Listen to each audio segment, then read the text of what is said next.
In the closing years of World War II, an unusual scene unfolded in the heartland of America in a small town in Kansas. This was a time when the United States was managing the complex logistics of housing hundreds of thousands of German prisoners of war, POWs.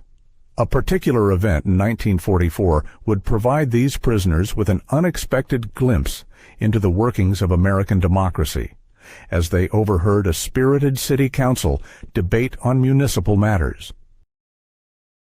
Camp Concordia, located in Concordia, Kansas, was one of the largest POW camps in the United States during World War II. Established in 1943, it was designed to hold up to 4,000 prisoners. The camp was a sprawling complex equipped with multiple barracks, guard towers, and barbed wire fences.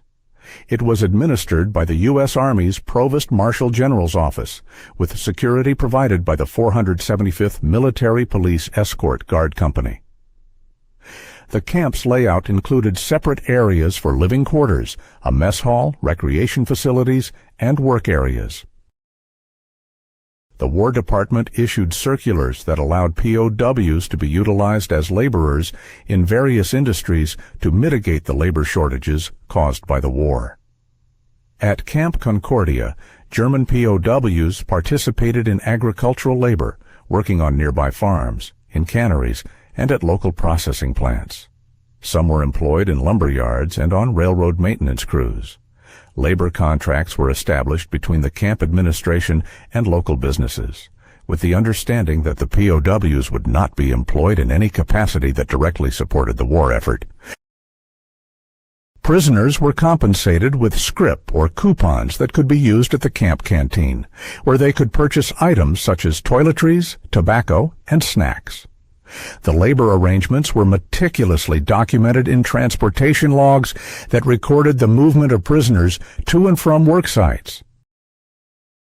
The food systems at Camp Concordia adhered to the standards set by the Geneva Convention, ensuring that prisoners received adequate nourishment.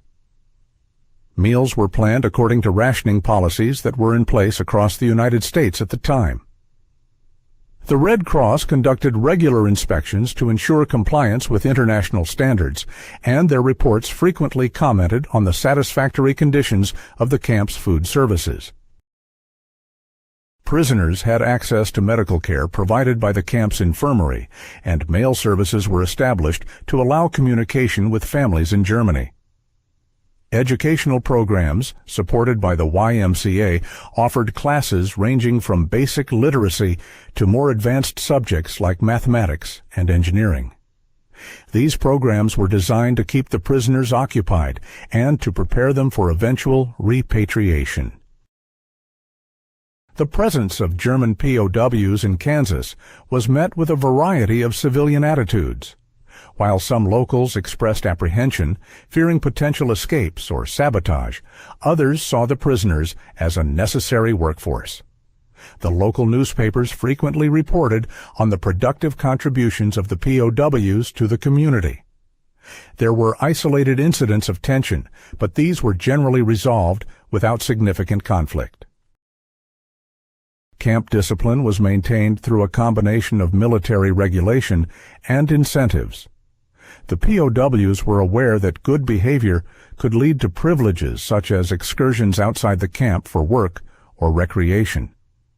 Red Cross reports noted that discipline was generally well maintained with few serious infractions. The incident that would later capture the attention of historians occurred when a group of German POWs was assigned to repair a municipal building in Concordia. As they worked, they overheard a city council session taking place in the adjacent chamber. The doors were open, allowing them to listen to the proceedings without obstruction. During the session, citizens and council members engaged in a heated debate over various local issues, including school lunch programs, sewage budgets, asphalt procurement, and teacher salaries. A stenographer was present to record the minutes, and local newspapers collected statements from both politicians and citizens. Notably, there was no police presence, emphasizing the orderly nature of the democratic process.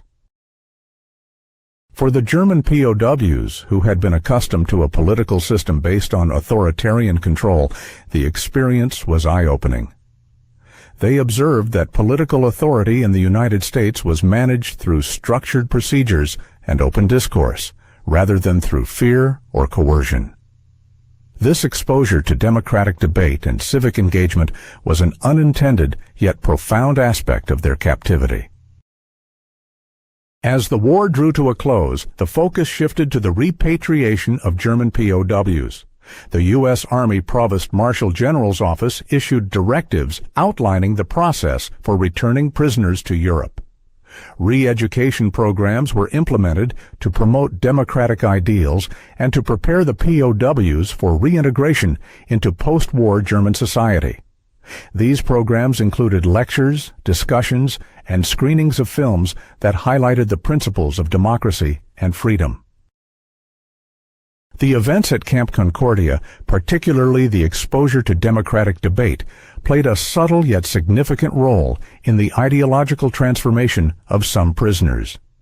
This ideological dismantling was facilitated not through direct indoctrination, but through the environments and systems that the POWs encountered during their captivity. The experience of the German POWs in Kansas and their unexpected encounter with American democracy serves as a historical testament to the power of open debate and civic participation. It highlights the contrast between authoritarian and democratic systems and the potential for ideological change through exposure to different political practices. The legacy of these events continues to be a subject of interest for historians and scholars studying the impact of World War II on international relations and political ideology. As the German POWs at Camp Concordia continued their work on the municipal building, the voices from the city council session provided a stark contrast to the environment they had known in Germany. This setting, deeply embedded in the democratic traditions of small-town America, was quite unlike anything they had experienced under the rigid authoritarian regime they had left behind. The open door of the council chamber served not only as a literal entrance, but also as a metaphoric portal to a world of open governance and civic engagement. Here, matters of public interest were openly discussed in forums accessible to all citizens, a practice that was entirely foreign to the prisoners, who had grown up in a society where political discourse was tightly controlled and dissent was not tolerated. The subjects of the council's debate, school lunch programs, sewage budgets, asphalt procurement, and teacher salaries, might have seemed mundane at first glance. However, they offered a profound insight into the democratic process and the complexities of governance that the POWs were unaccustomed to. In Germany, they had been used to a top-down approach where decisions were handed down without explanation or input from those affected. In contrast, the discussions they overheard in Concordia illustrated the responsibilities and intricacies involved in managing a community through shared decision-making and public debate. Accustomed to strict military hierarchies and authoritarian directives, the POWs found the transparent deliberation of local government both perplexing and enlightening. The absence of police or military presence at the council meeting was particularly striking to them, highlighting the reliance on procedural norms and mutual respect rather than coercive power to maintain order and facilitate decision-making. This was a significant departure from the environments they were used to, where dissent was often met with force and where power was maintained through fear and intimidation. The city council's debate, with its robust exchange of ideas and concerns, exemplified the essence of democratic participation. Citizens voiced their opinions loudly, and council members responded with measured arguments and proposed solutions. Each participant's contribution was duly recorded by a stenographer, ensuring transparency and accountability. Local newspapers closely followed the proceedings, preparing to report on the outcomes and perspectives presented by both politicians and citizens. This level of public engagement and scrutiny was a fundamental component of the American democratic system, allowing for a dynamic interaction between elected officials and the populace they served. For the POWs, this exposure to democratic processes was an unplanned but significant educational experience. Their understanding of political authority, previously rooted in fear and unquestioning obedience, was challenged by the evidence of a system where governance was based on debate, consensus, and compromise. The ideological shift was subtle and largely unconscious as they absorbed these new concepts through their observations rather than direct instruction or persuasion. The POWs found themselves reconsidering their previous beliefs about authority and governance, slowly beginning to grasp the power and responsibility that came with the freedom to participate in civic life. In the broader context of World War II, Camp Concordia was one of many facilities across the United States where German POWs were detained. These camps operated under the guidelines set by the Geneva Convention, ensuring humane treatment of prisoners. The POWs were provided with adequate food, clothing, and medical care, and were allowed certain freedoms, such as access to educational programs and recreational activities. This adherence to international standards was a point of pride for the United States, reflecting its commitment to ethical conduct even amid the adversities of war. The labor of the POWs was an essential component of the wartime effort, addressing labor shortages caused by the enlistment of American men in the military. In Concordia, the POWs contributed to various local projects such as infrastructure repair and agricultural work. Their presence was met with a mix of apprehension and acceptance by the local population. While some residents harbored suspicions and resentment towards the former enemy combatants, others recognized the practical benefits of their labor and the personal connections formed through shared experiences. Over time, these interactions fostered a sense of mutual respect and curiosity between the POWs and the local community. The ideological transformation of the German POWs was not an immediate or overt process.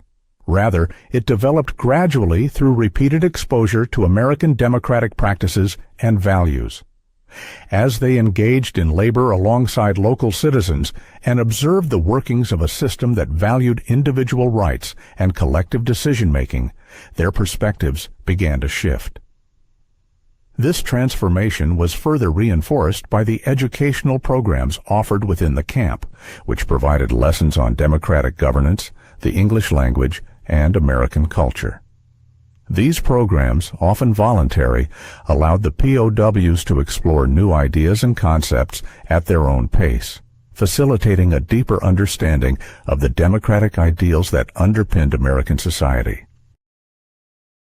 The eventual repatriation of these POWs posed questions about the long-term impact of their experiences in the United States.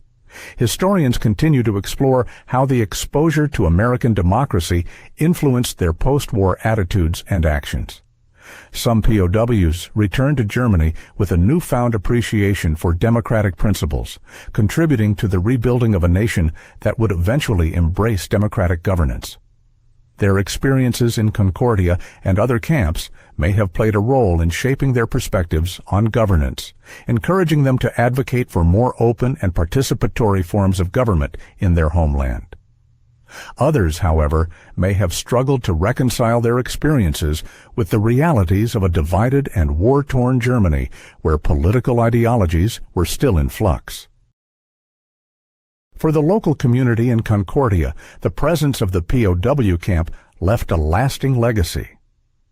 The interactions with the German POWs provided a unique opportunity for cultural exchange and mutual understanding.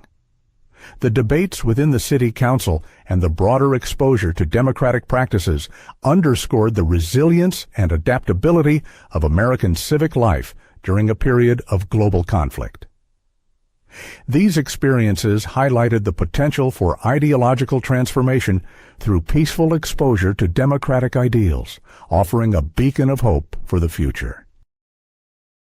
In conclusion, the story of the German POWs at Camp Concordia and their exposure to American democratic processes offers valuable insights into the power of open dialogue and transparent governance.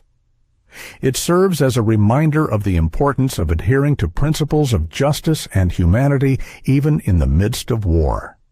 The POW's experiences challenge us to reflect on the transformative potential of democratic ideals and the enduring impact of historical events on individual lives and collective societies. As historians continue to analyze these narratives, they contribute to a deeper understanding of the complexities and possibilities inherent in the human experience. The lessons learned from this period remind us of the value of empathy, understanding, and open communication in building a more inclusive and equitable world.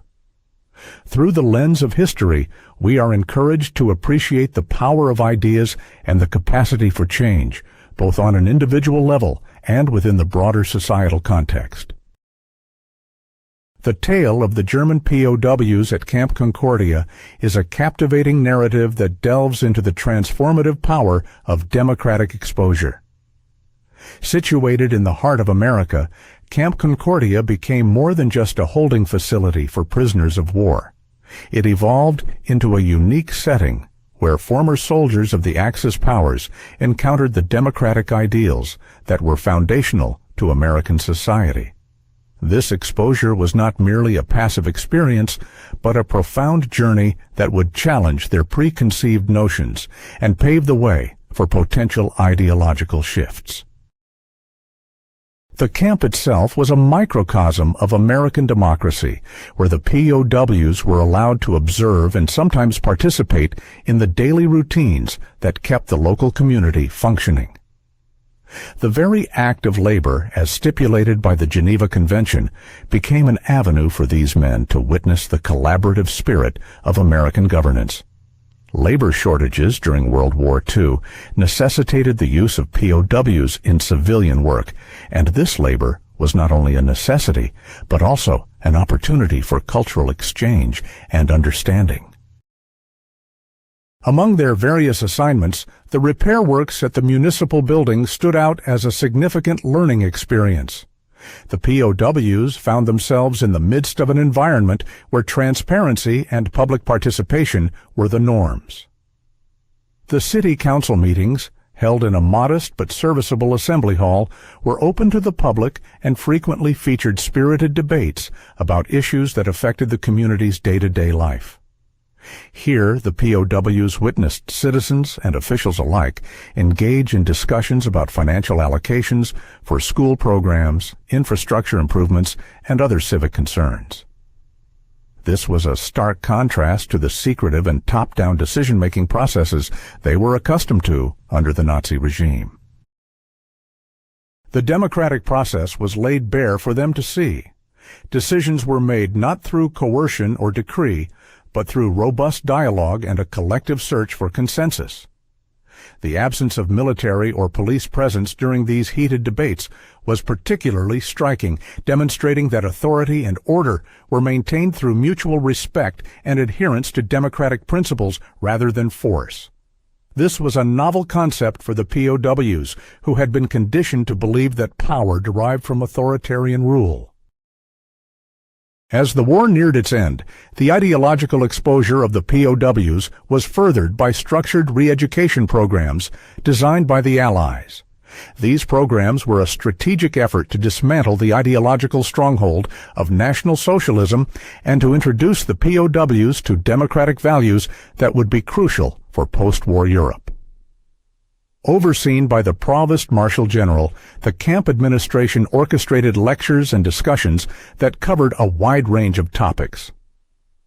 Select educators and German-speaking American officers facilitated these sessions, focusing on the functioning of democratic institutions, the importance of civil liberties, and the role of a free press in society.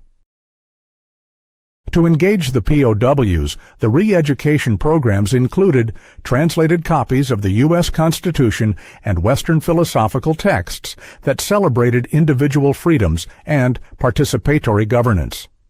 While attendance was voluntary, many POWs chose to participate, driven by curiosity and a desire to understand the principles behind the society they had observed. The discussions that ensued often highlighted the POWs' varying levels of skepticism and interest. Some remained wary, perceiving the programs as another form of wartime propaganda. Others, however, were genuinely intrigued by the democratic ideals presented to them, as evidenced by their active participation and inquisitive questions about how these principles could be applied to rebuilding their homeland. The impact of these experiences was not confined to the POWs alone. The local community of Concordia, initially apprehensive about hosting former enemy combatants, found their interactions with the POWs to be enlightening. As the POWs worked alongside local citizens on municipal projects, a subtle yet meaningful transformation occurred in the community's perception. The POWs were no longer seen solely as adversaries. They were recognized as individuals capable of understanding and potentially embracing different ideologies. This shift in perspective was significant as it underscored the potential for ideological change through exposure to alternative governance systems. The POWs' time in America, particularly their encounters with democratic processes, left a lasting impression on their worldviews. As they prepared for repatriation, the seeds of democratic thought, planted during their time at Camp Concordia, would accompany them back to a Europe on the brink of reconstruction. In a broader historical context, the experiences of these POWs contributed to the evolving discourse on the rehabilitation and reintegration of former enemy combatants. The success of re-education programs, though varied, demonstrated the efficacy of non-coercive methods in promoting democratic values. It reinforced the notion that ideological transformation could be achieved not through force, but through understanding and engagement with democratic practices. As the POWs departed Camp Concordia, the legacy of their exposure to American democracy continued to resonate. The camp, once a symbol of wartime necessity, became a testament to the transformative power of open governance. The journey of the POWs, from captives to participants in democratic re-education, reflected the complex interplay between war, ideology, and the human capacity for change. In conclusion, the story of the German POWs at Camp Concordia serves as a historical case study in the potential for ideological transformation through exposure to democratic processes. It highlights the contrast between authoritarian and democratic systems, demonstrating how environment and governance can influence perspectives. The POW's experiences underscore the enduring impact of democratic ideals, offering insights into the possibilities for reconciliation and renewal in the aftermath of conflict. Through their time at Camp Concordia, these POWs experienced firsthand the principles of self-governance and civic responsibility, leaving an indelible mark on their understanding of democracy and its role in shaping a just and equitable society. Upon witnessing the city council debate, the German POWs at Camp Concordia found themselves in a state of reflective contemplation. This exposure to American democratic practices was initially bewildering. Raised in a society where authority was absolute and dissent often met with severe consequences, the POWs were unaccustomed to seeing governance play out in such a transparent and participatory manner. In Germany, particularly under the Nazi regime, governance was top-down, with decisions made by a select few and implemented with military precision. The idea that ordinary citizens could influence decisions through dialogue and debate was a revelation that challenged their preconceptions. The POWs were particularly struck by the absence of armed enforcement in the city council chamber. In their experience, power and authority were inextricably linked to military might and the presence of uniformed officers. Here, however, they witnessed a room full of civilians, each voicing their opinions without fear of immediate reprisal or censorship. This profound contrast with their home country left many of them pondering the dynamics of power and the mechanisms that underpinned democratic governance. As the German POWs went about their daily labor assignments, they began to integrate, albeit in a limited way, with the local Concordia community. Although their interactions were regulated by the Geneva Convention, which stipulated fair treatment for prisoners of war, these engagements nonetheless offered invaluable insights into American life. Tasks such as agricultural work or assisting in infrastructure repairs not only kept the POWs occupied, but also served as a window into the lives of ordinary Americans. They observed the ease with which locals communicated with one another, often in informal terms that emphasized equality and mutual respect. The POWs noted an emphasis on personal agency in American society. Decisions were often made collectively, with input from a diverse array of voices. This was a stark departure from the hierarchical and often oppressive structures they were familiar with. Slowly, the POWs began to appreciate the emphasis on individual rights and responsibilities, a cornerstone of American democracy that was foreign to them. The camp administration, under the supervision of the Provost Marshal General, was committed to maintaining a structured yet humane environment for the POWs. Within this framework, the administration introduced educational programs aimed at promoting democratic values. These re-education initiatives included lectures on American history, civic responsibilities, and the principles underlying democratic governance. The intention was to encourage the POWs to think critically about governance and authority, challenging them to consider alternative systems to the ones they had known. Reactions to these programs were mixed. Some POWs, driven by genuine curiosity, engaged deeply with the material, eager to understand the societal structures that allowed for such a vibrant democracy. Others remained skeptical, viewing these efforts as subtle attempts at ideological indoctrination. Yet, even among the skeptics, the exposure to new ideas and concepts began to chip away at the rigid ideological frameworks they had internalized. The camp's library became a hub of intellectual activity. Stocked with a variety of books and periodicals, it offered the POWs a chance to explore diverse subjects. Newspapers were particularly popular, providing accounts of both international events and local happenings. The variety of perspectives presented in the American press was a revelation to the POWs, who were used to state-controlled narratives that left little room for dissent or alternative viewpoints. The exposure to American democratic practices left a profound impact on many of the POWs. Observing a society that valued open debate and civic engagement prompted them to reflect on their roles in a future Germany, one that would hopefully be free of the authoritarian rule they had known. While they were not directly involved in Concordia's political processes, the POWs began to consider the potential for similar systems in their homeland. These reflections often took place in informal discussions within the camp. Groups of POWs would gather to share their thoughts and insights, engaging in speculative conversations about the future. While cautious, their optimism was palpable. The idea that authority could be derived from the consent of the governed rather than imposed through fear resonated deeply and became a recurring theme in these exchanges. The local citizens of Concordia played a crucial role in shaping the POWs' perceptions of democracy. By employing the POWs in various labor projects and engaging them in casual conversations, the citizens of Concordia demonstrated the practical applications of democratic principles. These interactions, conducted within the boundaries of regulations set forth by the U.S. Army, ensured that POWs were treated humanely and with respect.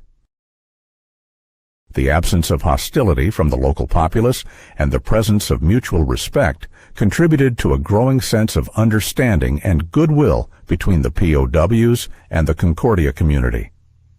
This relationship symbolized broader efforts to promote reconciliation and prepare the POWs for a peaceful return to Germany.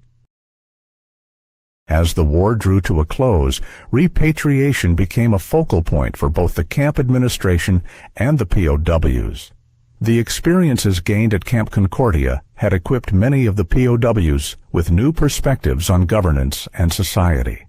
These insights would accompany them upon their return to Germany, where they faced the daunting task of rebuilding a nation ravaged by war.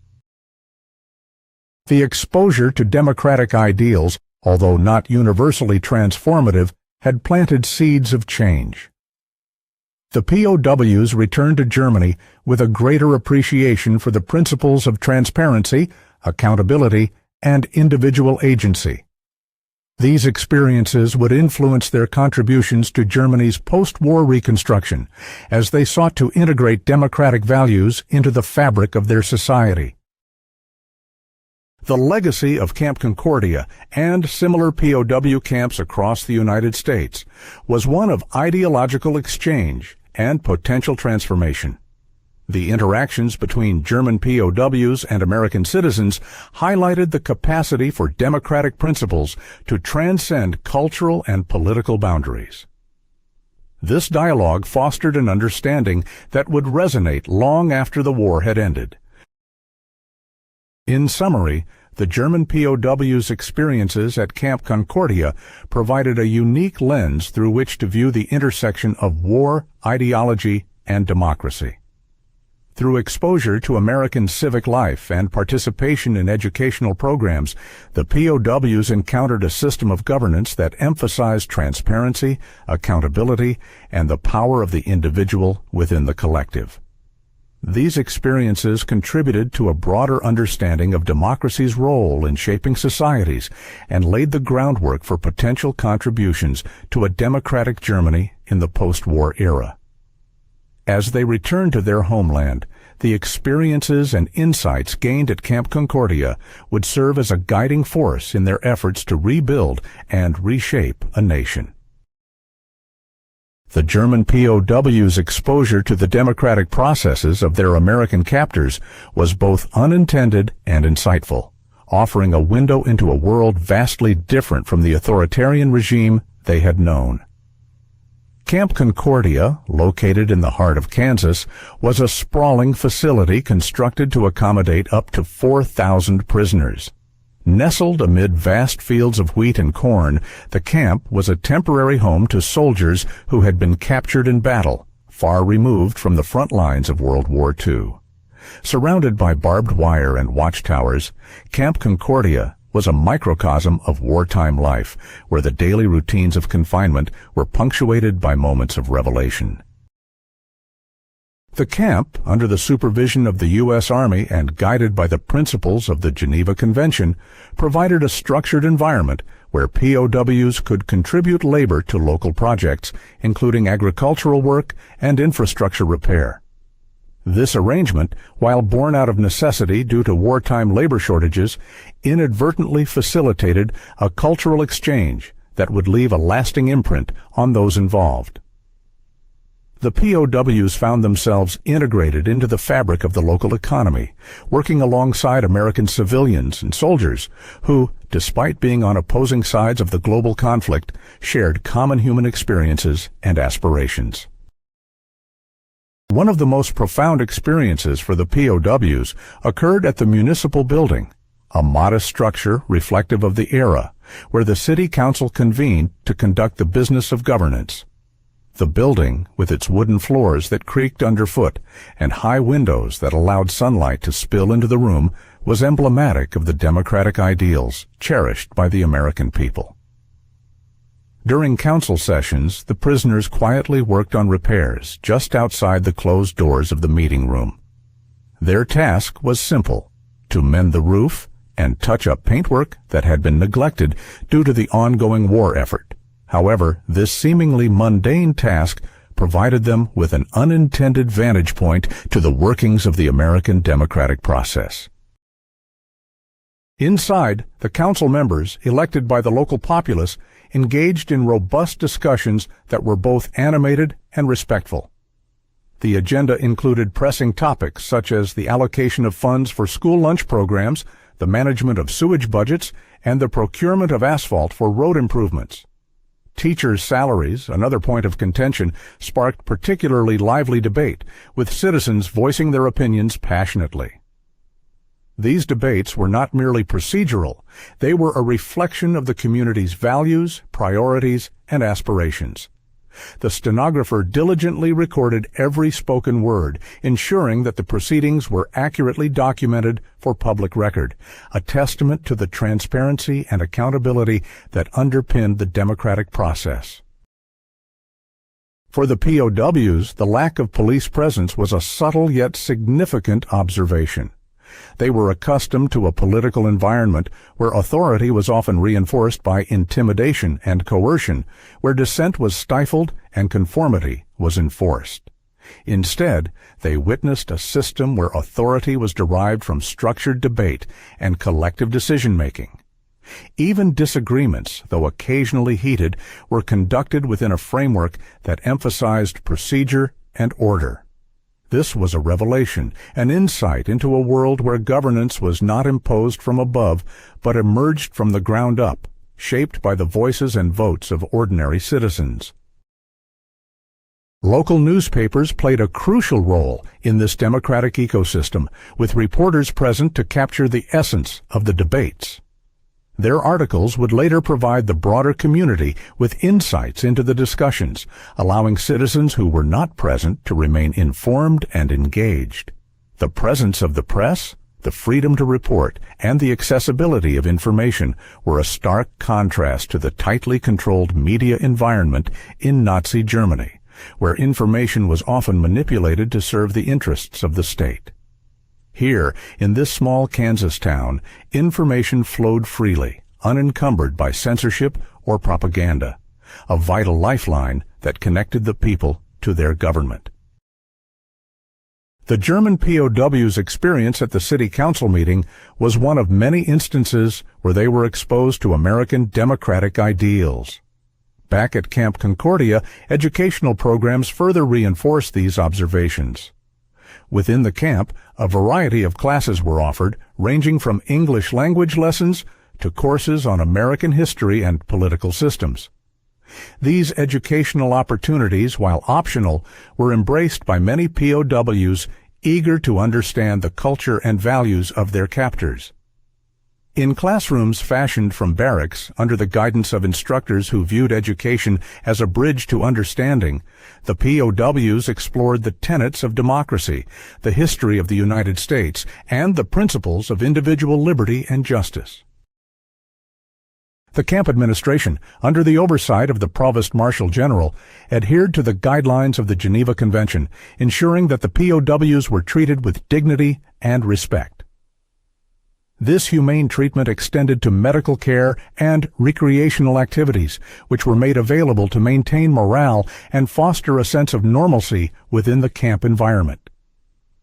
Soccer matches, theatrical performances, and musical concerts provided a respite from the monotony of camp life, moments of joy and camaraderie that transcended the boundaries of nationality and conflict. The local community's interactions with the POWs were varied. Initially, there was apprehension and skepticism. The presence of enemy soldiers in their midst was unsettling, a reminder of the distant battlefields where their sons and husbands fought. However, as the POWs became a familiar presence, performing labor and participating in community projects, perceptions began to shift.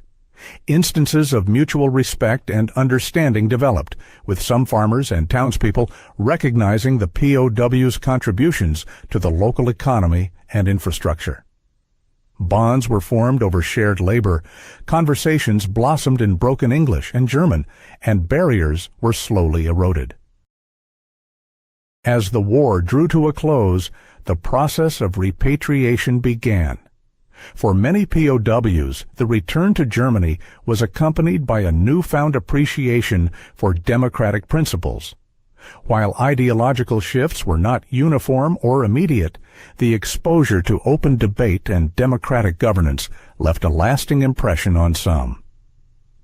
These POWs returned to a war-torn Germany, where they would eventually contribute to the rebuilding efforts and the establishment of democratic institutions. They carried with them the seeds of change, insights gleaned from their time in captivity, and a vision of a future shaped by the principles of democracy and freedom. The legacy of Camp Concordia and the exposure to American democratic processes serve as a historical case study in the potential for ideological transformation through cultural exchange and education. While the impact on each individual varied, the overarching narrative highlights the power of democratic engagement and open discourse in shaping perspectives, even amidst the backdrop of war. In examining the broader implications of these experiences, historians continue to explore the role of POW camps, like Camp Concordia, in fostering cross-cultural understanding and influencing post-war political ideology.